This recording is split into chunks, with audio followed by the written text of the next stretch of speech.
ขึ้นอะไรต่างๆมันต้องละเอียดพิถีพิถันรอบคอบนี่ก็ว่ากันไปนะ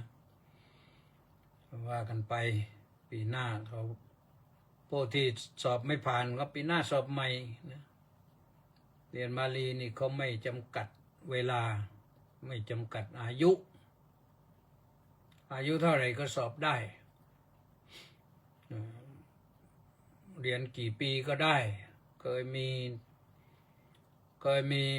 พระเถระก็สอบ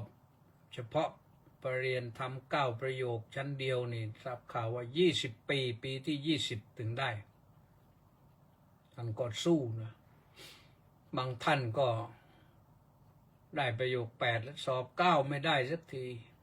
ทำไปทำมาศึกหาลาพรตไปสักพักหนึ่งมาบวชใหม่เอาสอบได้ทีนี้